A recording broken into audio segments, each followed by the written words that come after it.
Bagara rice ఏం చేస్తున్నారు?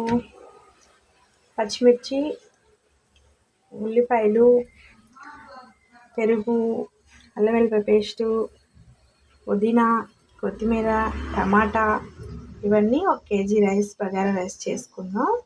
ఇలా చేస్తాను చూడండి ప్రాసెస్. చెక్క, లవంగ, ఆకు వేస్తాను. ఇప్పుడు ఉల్లిపాయలు వేసి చూడండి, ఆనియన్స్ కూడా వేసేసా, పచ్చిమిర్చి వేద్దాం, అల్లం వెల్లిపాయ పేస్ట్ వేసేసి చేసుకుందాం.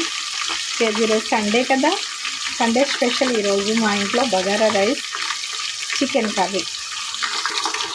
కొంచెం అల్లం వెల్లిపాయ పేస్ట్ కూడా వేస్తాను, సరిపోతుంది మనకి కేజీ రైస్లో కూడా.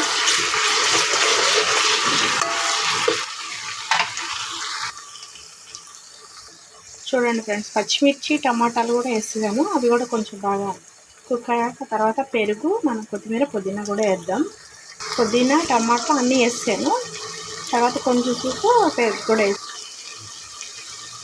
కూడా వేసేద్దాం. 1 కప్పు పెరుగు వేసుకున్నామంటే సరిపోతుంది మనకి కేజీ.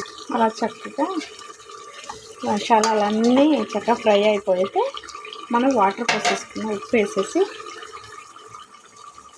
రైస్కి చూసి కావాలంటే తగినంత చూసుకొని టేస్ట్కి తగ్గట్టు వేసుకోండి. ఈ డబ్బాతో 1.5 డబ్బా వాటర్ పోసుకున్నాం, సరిపోద్ది కేజీ రైస్కి.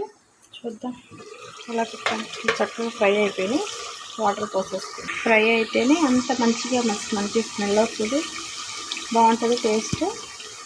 రైస్ కూడా బాగుంటుంది, చక్కగా కుక్ అయిపోయింది. ఇప్పుడు వాటర్ పోసేసారు, బాగా మరిగాక అప్పుడు మనం బియ్యం వచ్చేసి ఉంటుంది.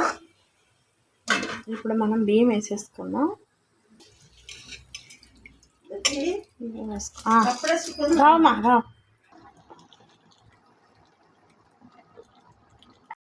మా రైస్ బగారా రైస్ రెడీ అయిపోయింది ఫ్రెండ్స్. రెడీ అయిపోయింది, చూసారు అలా అయిపోయిందో, చక్కగా రెడీ అయిపోయింది. ఓకే, నచ్చితే like, comment, subscribe friends. Bye.